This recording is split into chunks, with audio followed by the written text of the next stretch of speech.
অনেকেই আছেন হাতে কাঁঠালে আঠা ভরে বলে আপনারা কাঁঠালটা ভেঙে খেতে চান না, তাদের জন্য এই টেকনিক। আমার ভিডিওতে দেখানোর পদ্ধতি অনুসরণ করে আপনারা যদি কাঁঠালটা ভাঙেন, আপনাদের হাতে একটুও কাঁঠালে আঠা ভরবে না। তো এভাবে আপনারা করতে পারেন, নিনজা টেকনিক। ভালো লাগলে শেয়ার করে দিন। গাইস, আজকে ভিডিওতে আপনাদের দেখাবো গার্ডার দিয়ে কিভাবে ব্যাসলাইট বানানো যায়। তো আমার ভিডিওতে দেওয়া পদ্ধতি অনুসরণ করে আপনারা এইভাবে গার্ডার দিয়ে খুব সুন্দর ইউনিক একটা ব্রেসলেট বানাতে পারবেন। তো আমি তো আমার মেয়ের জন্য বানিয়ে ফেললাম, আপনারা আপনার মেয়ের জন্য বানান। একটা বক্সের মধ্যে টিস্যু দিয়ে তারপরে পেঁয়াজগুলো ফ্রিজে দীর্ঘদিন রেখে দিন, পেঁয়াজগুলো নষ্ট হবে না।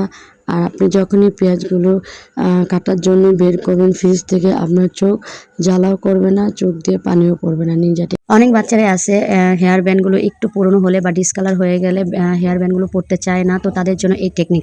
তো আমি একটা হেয়ার ব্যান্ডকে গার্ডারের সাহায্যে দেখেন কি সুন্দরভাবে সাজিয়ে নিলাম। আপনারাও এভাবে সাজিয়ে বাচ্চাদের পড়াতে পারেন, তো বাচ্চারাও খুশি হয়ে যাবে আর দেখতেও খুব সুন্দর লাগতেছে। এভাবে করতে পারেন। অনেকেই আছেন পেঁয়াজ কাটার সময় চোখ জ্বালাতন করে বা চোখ দিয়ে পানি পড়ে, তাদের জন্য এই টেকনিক। তো পেঁয়াজের এপাশ ওপাশ কেটে তারপরে 2 মিনিট পানিতে ভিজিয়ে রাখবেন, তারপরে পেঁয়াজটা আলতো হাতে এভাবে চেপে নেবেন। দেখেন কি সুন্দর শিকলাগুলো ছাড়ানো হয়ে গেছে। তো ভালো লাগলে ভিডিওটা শেয়ার করে দিবেন। বাসার ভিতরে যদি চোর ডাকাত ঢুকতে চেষ্টা করে তা বোঝার টেকনিক জেনে নিন। তো প্রথমে আমি দরজার উপর একটা লোহা বসিয়ে তার মধ্যে একটা স্টিলের বাটি রেখে ঝুলিয়ে রাখলাম। তারপর যদি এখন চোর ডাকাত ঢুকতে চেষ্টা করে তাহলে স্টিলের বাটিটা পড়ে শব্দ হবে, আর সেই শব্দে বাসার ভেতরের মানুষগুলো সতর্ক হয়ে যাবে। ফ্রিজ থেকে যদি কখনো ব্যাড স্মেল আসে তাহলে কি করবেন, এই টেকনিকটা দেখে নিন। একটা লেবুকে 4টা টুকরো করে ওই পিস করা লেবুগুলো ফ্রিজে রেখে দিবেন। দেখবেন আপনার ফ্রিজে যত ব্যাড স্মেল আছে সব দূর হয়ে যাবে।